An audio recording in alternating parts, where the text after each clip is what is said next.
السلام عليكم. مشكلة العبودية وتفرعها النسوي الممثل في ملك اليمين تتركز في عدة اعتراضات وتساؤلات يطرحها البعض، وهي تقود إلى التشكيك بإسلام كدين من الأساس، أو على الأقل التشكيك بصلاحيته الاستمرار في العالم المعاصر.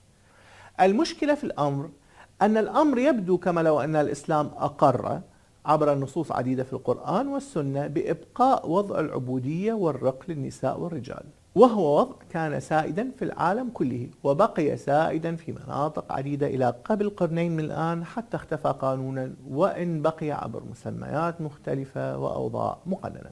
الأمر إذن هو أن العبودية كانت قائمة عبر التاريخ قبل مجيء الإسلام، ولأن العبودية بمعاييرنا المعاصرة مرفوضة، فإننا نستهول أن يكون الإسلام قد مر عليها دون أن ينسفها من جذورها أو يلغيها بضربة واحدة. تأكيدنا المستمر على أن صحة الدين الإسلامي مرتبطة بصلاحيته لكل زمان ومكان ومعاصرة قوانينه وتشريعاته، وكيف أننا سبقنا الغرب المتطور في هذا التشريع أو ذاك ب1400 سنة. هذا الربط المستمر والتكرار الدؤوب جعل الكثيرين يصدمون بموضوع العبودية والرق ويفكرون بالطريقة التالية: أولا، الإسلام دين صحيح. ثانيا، ولأنه دين صحيح فهو صالح لكل زمان ومكان. ثالثا، الرق والعبودية أمر ظالم وغير إنساني، وهذه جاءت من بديهيات الوعي المعاصر. رابعا، الإسلام أقر العبودية أو تركها على حالها. إذن الإسلام غير صالح لكل زمان ومكان، هكذا سيفكرون. إذن الإسلام دين غير صحيح.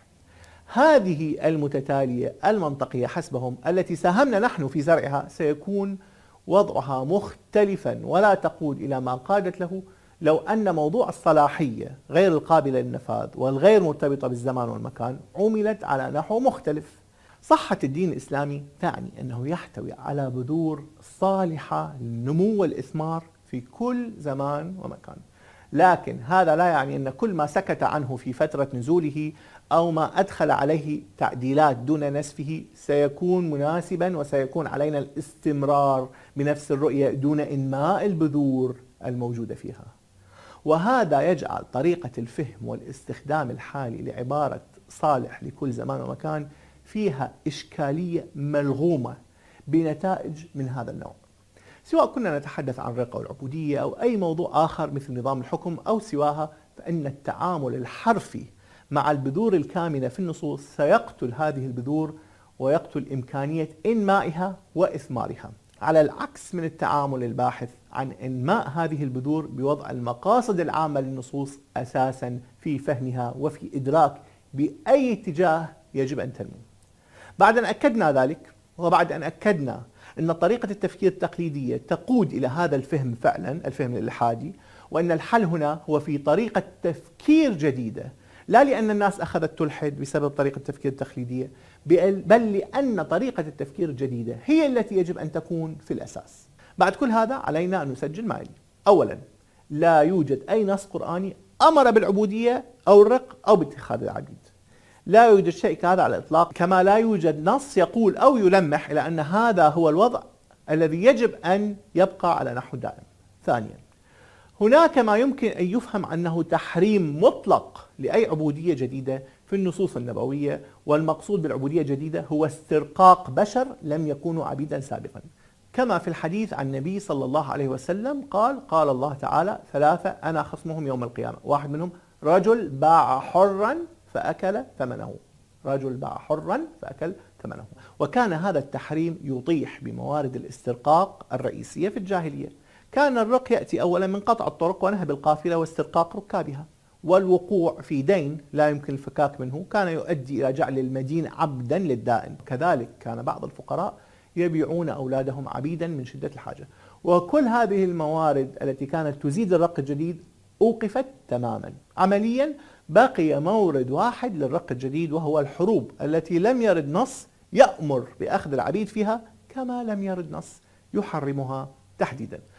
ثالثا، التعامل الوحيد في النصوص القرآنية مع مسألة العبودية كان تنظيميا ويقود إلى تقليل العبودية، وذلك عبر عدة منافذ تقود إلى تحرير العبيد. أولا، اعتبار تحرير العبيد من ضمن الشعائر والعبادات التي يتقرب بها إلى الله في العقيدة الجديدة. ال10 سنوات الأولى من الدعوة لم يكن قد فرضت فيها صلاة على سبيل المثال، وكان تحرير الرقاب يومها شعيرة مثل الصلاة، وكان فك الرقبة أي تحريرها يعتبر واحدا من أهم القربات لله سبحانه وتعالى. فلاقتحم العقبة، وما أدراك ما العقبة؟ فك رقبة. واستمرت النصوص النبوية تشجع على العتق بالوعد بالأجر الآخروي. مثلا من أعتق رقبة أعتق الله بكل عضو منها عضوا من أعضائه من النار. وكان هذا مدعاة لا لعتق العبيد فحسب، بل كان مدعاة لشرائهم من أجل عتقهم طمعا في الأجر. ثانيا، اعتبار تحرير العبيد من ضمن الغرامات المالية الكفارات الذي يدفعها شخص ما إثر ارتكابه خطأ في الشعائر كالقيام بما يفطر في نهار رمضان، أو يدفعها بعد ارتكابه لقتل خطأ، أو عند قيامه ببعض العادات الجاهلية إلى آخره. ثالثا، تخصيص مبلغ من موارد الزكاة لتحرير العبيد، إنما الصدقات للفقراء والمساكين والعاملين عليها والمؤلف قلوبهم وفي الرقاب والغارمين وفي سبيل الله وابن السبيل فريضة من الله. رابعا، السماح للعبيد بالاتفاق مع مالكيهم على شراء أنفسهم بمبلغ محدد، وتحدث مكاتبة بينهما على هذا الأساس بحيث يكون المالك ملزما بالعتق عند إتمام المبلغ في الوقت المحدد. وفي نص الآية التي تشرع ذلك ما يفيد وجود قبول الأمر: والذين يبتغون الكتاب مما ملكت أيمانكم فكاتبوهم إن علمتم فيهم خيرا وآتوهم من مال الله الذي آتاكم. والمكاتبة تعني ضمنيا أن هذا العبد يملك ماله الخاص الذي يربحه من عمله أو حرفته، ولا يكون لمالكه الحق في هذا المال، أو أن ممارسة عمل آخر بجانب خدمته لسيده كان أمرا من حقه. بناء على ما سبق، فإن محاكمة الإسلام لأنه لم يلغي الرق هي محاكمة ليست خارج التاريخ فحسب، بل خارج المنطق، لأن الإسلام تعامل معه على نحو كان سيلغيه بالتدريج لو توفر الفهم الذي يعامل النصوص كما لو كانت بذورا ينبغي رعايتها للوصول إلى النمو والإثمار. ولقد توفر هذا الفهم فعلا لفترة في شخص عمر بن الخطاب الذي فهم مقاصد النصوص وفهم أنها تقود إلى تجفيف منابع الرق، وقاد عدة خطوات في الطريق إلى ذلك. ولو أن فهمه تكرس ليكون مذهبا في الفهم لكان الرق انتهى في فترة مبكرة. ماذا فعل عمر بن الخطاب في هذا الصدد؟ قام عمر بعدة تطبيقات بناء على أصول مقاصد النصوص. فكان مثلا يقوم بعتق أمهات الأولاد من الجواري، كل من تنجب من سيدها صارت تعتق، في البداية بعد وفاته، بعد وفاة سيدها، ولاحقا فور ولادتها. صار أيضا يأمر بعتق كل من تعرض لأذى جسدي من سيده إذا كان هذا الأذى قد ترك أثرا على الجسد. ويعني هذا أنه أما أن تتحسن المعاملة أو العتق. كما صار يعتق كل من يصلي من سبي الخليفة على أن يقوم بالخدمة لمدة 3 سنوات بعدها، أي أن الصلاة أصبحت مفتاحا لتحرير الرقاب. ولعله في هذا كان يقترب من فهم الحديث الشريف: من أعتق رقبة مؤمنة. كل هذا خلال سنوات قليلة فقط، ودون أن تتغير علاقات الإنتاج السائدة آنذاك. بلا شك كان الوضع سيتغير خلال عقود أخرى لو أن هذا الفهم استمر. ماذا عن ملك اليمين، الجزء النسوي من قضية العبيد، والذي ينظر له بتحسس أكبر بسبب ارتباطه بقضايا الجنس والمرأة؟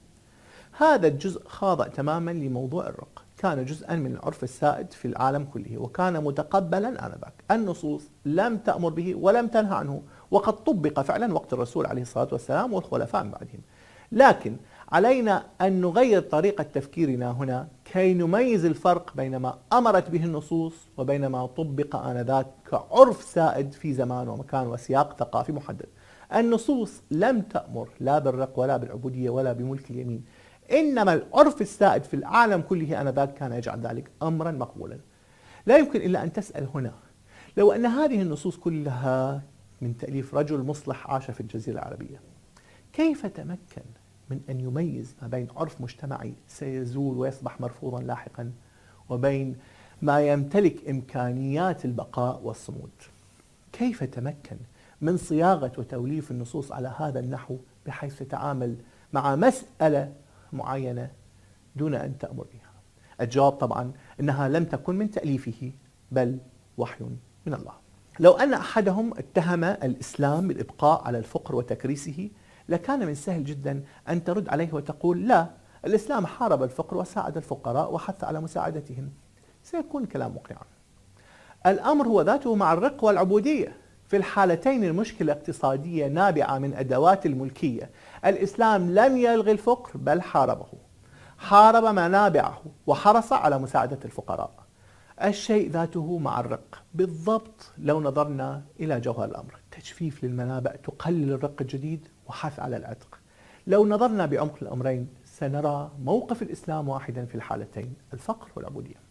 لماذا إذا لم يقم دينكم العظيم الإسلام بإلغاء الرق بينما قام إبراهام لينكولن بذلك؟ لينكولن قام بذلك فعلا لظروف اقتصادية معقدة لم تكن تسمح باستخدام العبيد في المصانع، بل تفضل كونهم أحرارا، وهذا لا يقلل مما قام به لينكولن طبعا، ولكنه يفسره في سياقه وحتميته الاقتصادية.